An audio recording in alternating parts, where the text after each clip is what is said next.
Breakout और breakdown का मतलब प्राइस का केवल ऊपर निकलना या नीचे निकलना नहीं होता, वो हमारे पेशेंस का इम्तिहान होता है। बिना ब्रेकआउट और ब्रेकडाउन को समझे तो ट्रेडिंग होगा ही नहीं, चाहे आप ब्रेकआउट पे ट्रेड लेते हो या ब्रेकआउट के ऑपोजिट। चलिए बढ़ते हैं आगे और समझते हैं ब्रेकआउट और ब्रेकडाउन का कॉन्सेप्ट। हेलो ट्रेडर्स, मेरा नाम है राज और आज इस वीडियो में हम सीखेंगे what is breakout and breakdown और चार्ट पैटर्न में ब्रेकआउट और ब्रेकडाउन को कैसे आइडेंटिफाई करें।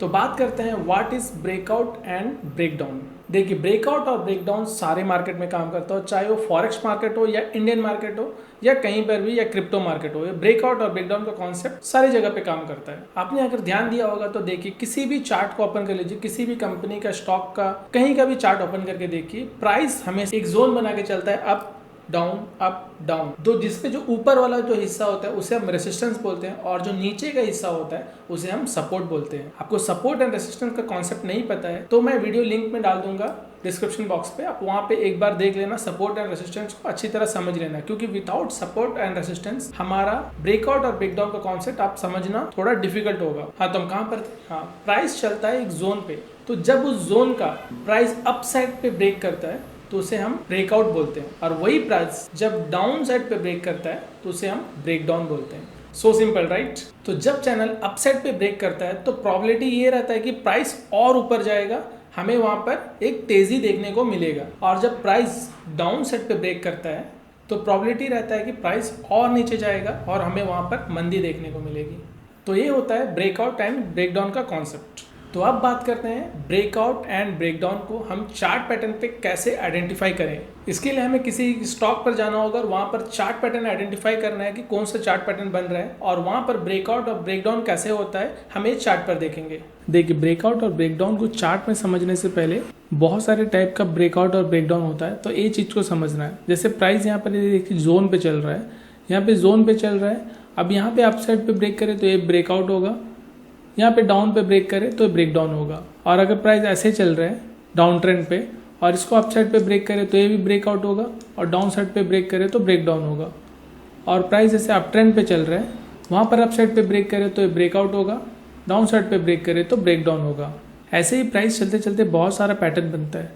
जैसे ये हमारा कप एंड हैंडल पैटर्न है, ऐसे प्राइस नीचे आकर फिर ऊपर जाता है, फिर दोबारा हैंडल की शेप बनता है। तो यहाँ पर जब ये हाई ब्रेक करता है तो ये आकर ब्रेकआउट होता है। और वैसे inverted cup and handle pattern होता है, उस पर प्राइस चल के आता है, फिर नीचे जाता है, यहाँ पर एक लेवल बनाता है, जब इसको नीचे साइड ब्रेक करता है तो इसे ब्रेक डाउन बोलते हैं। और ऐसे प्राइस बहुत सारा पैटर्न बनाता है। यहाँ पे देखिए डबल बॉटम पैटर्न है, प्राइस नीचे आया, ऊपर गया, फिर नीचे आया सेम लेवल पे, फिर ऊपर गया, तो जब ये हाई ब्रेक करेगा तो यहाँ पर ब्रेकआउट बोलेंगे इसको। ये है डबल टॉप चार्ट पैटर्न।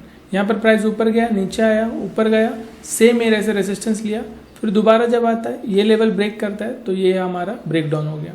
यह डे फ्रेम का कैंडल जो बनता है हमारा, जैसे मान लीजिए डे फ्रेम का कैंडल है, एक डे का कैंडल है, तो इसका हाई और इसका लो ये भी सपोर्ट रहता है, सपोर्ट की तरह काम करता है, ये रेसिस्टेंस की तरह काम करता है। ये 1 आवर का टाइम फ्रेम में है, और नेक्स्ट डे अगर 5 मिनट्स टाइम फ्रेम में प्राइस ऐसे नीचे आता है और इस लो को ब्रेक करता है तो ये भी ब्रेक डाउन ही कहलाएगा, और प्राइस ऊपर जाता है और इस हाई को ब्रेक करता है तो ये भी ब्रेकआउट कहलाएगा। तो देखिए, ब्रेकआउट और ब्रेकडाउन बहुत सारे टाइप्स का होता है, बट सबका एक ही कॉन्सेप्ट होता है कि हमारा एक रेसिस्टेंस लेवल होता है और एक सपोर्ट लेवल होता है। तो जब तक प्राइस इस जोन पे रहे, कैसे भी ट्रेवल करे, ऐसे जाए, ऐसे जाए, ऐसे ऐसे ऐसे कैसे भी जाए, पर जब तक हाई को नहीं निकालता तब तक ब्रेकआउट नहीं होगा, और जब तक लो को नहीं निकालता तब तक ब्रेकडाउन नहीं होगा। इसके बीच में जब तक प्राइस रहता है तब तक इसको साइडवेज कंसीडर करते हैं। ये हमारा बेसिक ब्रेकआउट और ब्रेकडाउन का रूल्स है। इस पर कुछ एडवांस भी आ चुका है जो मैं नेक्स्ट वीडियो में कवर करूंगा। तो चलिए मैं अभी ले चलता हूं आपको किसी भी स्टॉक का चार्ट पे या निफ्टी 50 पे, और वहां पर चार्ट पैटर्न पे ब्रेकआउट हम आइडेंटिफाई करते हैं कि रियल चार्ट में ब्रेकआउट और ब्रेकडाउन कैसे दिखता है। देखिए, ये निफ्टी 50 का 23 अक्टूबर का चार्ट है। यहाँ पे प्राइस ओपन हुआ, फिर नीचे आया, फिर अप साइड पे गया, फिर डाउन, फिर अप, फिर डाउन। यहाँ पर हम देखें तो प्राइस अभी तक जोन पे है, क्योंकि जो हमारा डे लो था उसको ब्रेक नहीं किया है, और जो हमारा डे हाई बना था उसको ब्रेक नहीं किया। यहाँ पे डे हाई बनाया, उसके बाद फिर से नीचे आया, फिर से ऊपर गया, फिर जो डे हाई था वहीं से रिजेक्शन लेके नीचे आया प्राइस। तो अभी क्या है, प्राइस एक जोन पे ट्रेवल कर रहा है। तो यहाँ पर अगर प्राइस यहाँ पे सपोर्ट ले और यहाँ से ऊपर जाके यहाँ पे ब्रेक करे तो ये हमारा ब्रेकआउट होगा और यहाँ पर अच्छा मूव देखने को मिल सकता है। और यहाँ पे प्राइस अगर नीचे आए और यहीं से ब्रेक डाउन कर ले तो हमें एक अच्छा मूव देखने को मिल सकता है। तो चलिए देखते हैं प्राइस कैसे मूव करता है।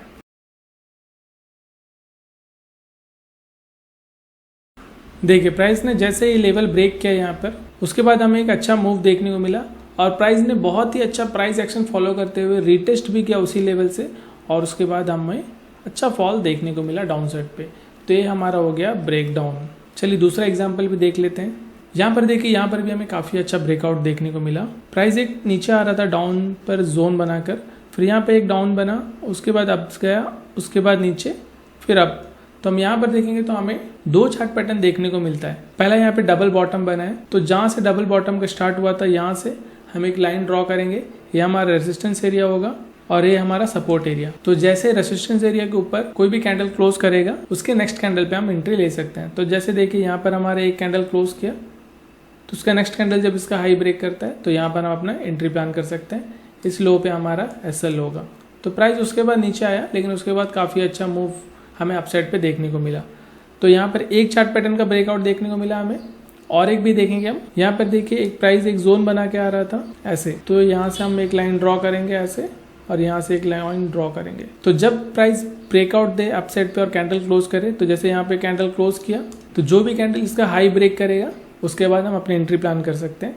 तो यहाँ पर हमें हाई ब्रेक करता हुआ ये रेड कैंडल दिखा, तो यहाँ पर हम अपनी एंट्री प्लान कर सकते हैं। या तो फिर स्ट्रॉन्ग कैंडल पे करना है तो ये स्ट्रॉन्ग कैंडल हमें देखने को मिला, तो यहाँ पर एंट्री प्लान कर सकते हैं और SL हमारा नीचे होगा। तो एक ही चार्ट पैटर्न में हमें बहुत तरीके से ब्रेकआउट और ब्रेकडाउन भी देखने को मिलता है। इसलिए मैं हमेशा बोलता हूँ रनिंग चार्ट में आइडेंटिफाई करना बहुत मुश्किल होता है चार्ट पैटर्न को, क्योंकि एट ए टाइम पे हमें बहुत सारा चार्ट पैटर्न देखने को मिलेगा। अब इसको अगर हम कंसीडर करें दूसरी तरह से, तो यहाँ पर हम कप एंड हैंडल भी ड्रॉ कर सकते हैं, इसको कप एंड हैंडल भी बोल सकते हैं। तो वैसे हम जितना ज़्यादा गहराई से चार्ट को देखेंगे उतना ही ज़्यादा हमें चार्ट पैटर्न देखने को मिलेगा। चलिए मैं डे फ्रेम का कैसे सपोर्ट एंड रेजिस्टेंस ड्रॉ करते हैं और वहाँ पर ब्रेकआउट और ब्रेकडाउन कैसे होता है ये भी मैं एक बार आपको दिखा देता हूँ। तो यहाँ पर देखिए हमारा ये डेली टाइम फ्रेम पे चार्ट मैंने सेट करके रखा हुआ है निफ्टी 50 का 30 सितंबर का चार्ट है ये। यहाँ पर हमारा डेली टाइम फ्रेम पे कैसे ब्रेकआउट और ब्रेकडाउन होता है ये देखते हैं। तो ये हमारा डेली टाइम फ्रेम का कैंडल है, तो इसका हाई मार्क करेंगे हम। इसका हाई मार्क करना है और इसका लो मार्क करना है, और जब तक प्राइस इस जोन पे रहे तब तक हमें कुछ भी एंट्री प्लान नहीं करना है। पर जैसे इसका हाई ब्रेक करे और एक कैंडल क्लोज करे या तो फिर लो ब्रेक करे और कैंडल क्लोज करे, तब इसे ब्रेकआउट और इसे ब्रेक डाउन कॉन्सिडर करेंगे। तो चलिए मैं 5 मिनट्स के टाइम फ्रेम पे ले चलता हूँ आपको और देखते हैं प्राइस कौन साइड मूव करता है।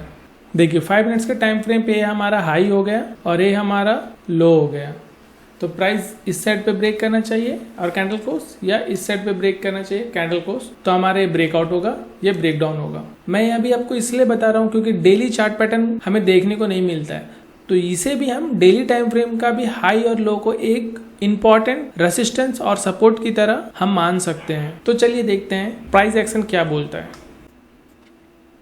ये देखिए यहाँ पे प्राइस अपसाइड पे ब्रेक किया और कैंडल क्लोज किया, तो यहाँ पर हमारा एंट्री बनता था, और जो प्रीवियस जो भी रेड कैंडल होगा उस रेड कैंडल के नीचे हमारा SL। तो देखिए प्राइस काफी अच्छा मूव किया अपसाइड पे, तो इसे हम ब्रेकआउट कहेंगे। हम जितना ज़्यादा चार्ट पर टाइम स्पेंड करेंगे रनिंग मार्केट में, उतना ही इजी होगा हमें सपोर्ट एंड रेजिस्टेंस फाइंड करना, चार्ट पैटर्न फाइंड करना और ब्रेकआउट एंड ब्रेकडाउन फाइंड करना। हम ऑफ मार्केट में इजीली फाइंड कर पाएंगे कि अभी कौन सा चार्ट पैटर्न बन रहा है और ब्रेकआउट कब हो रहा है, ब्रेकडाउन कब हो रहा है। बट ये रनिंग मार्केट में फाइंड करना थोड़ा डिफिकल्ट होगा, क्योंकि एट ए टाइम पर वहां पर हमें बहुत सारे चार्ट पैटर्न देखने को मिलेंगे जो एक ही टाइम पे बनता हुआ हमें दिखेगा। तो वहां पर हम कंफ्यूज हो जाते हैं कि हम कौन से चार्ट पैटर्न को फॉलो करें। तो ये सब चीज आपको रनिंग मार्केट में प्रैक्टिस करते करते ही होगा। इतना इजी नहीं होगा कि आप आज सीख के जाएंगे ब्रेकआउट और ब्रेकडाउन और कल से आपका प्रॉफिट होना शुरू हो जाए। ये हो सकता है, लेकिन उसके लिए पहले आपको डिसिप्लिन बिल्ड करना होगा। मार्केट में आइडेंटिफाई करना आना चाहिए कौन सा फेक ब्रेकआउट है और कौन सा रियल ब्रेकआउट। और आप कितना भी मास्टर हो जाए, हमेशा हर बार आप फेक ब्रेकआउट और रियल ब्रेकआउट आइडेंटिफाई नहीं कर पाएंगे। तो इसीलिए हमें रिस्क मैनेजमेंट फॉलो करके ही ट्रेड करना होता है। आई होप आपको ये वीडियो अच्छा लगा होगा। मैं एक्टिवली ट्रेड कर रहा हूँ इंडियन मार्केट में पिछले 2-3 सालों से, तो जितना मुझे मालूम है जरूर मैं आपको बताऊंगा। तो इसीलिए आपको जो भी डाउट हो आप कमेंट कर सकते हैं। मैं ज़रूर रिप्लाई करूंगा आपका। और मिलते हैं नेक्स्ट वीडियो में किसी नए टॉपिक के साथ। और आपको कोई रिलेटेड कोई आपका स्पेशल कोई टॉपिक आपको रिक्वायरमेंट है तो आप कमेंट कर सकते हैं, मैं उसके रिलेटेड जरूर वीडियो लेकर आऊँ। थैंक यू, मिलते हैं नेक्स्ट वीडियो में।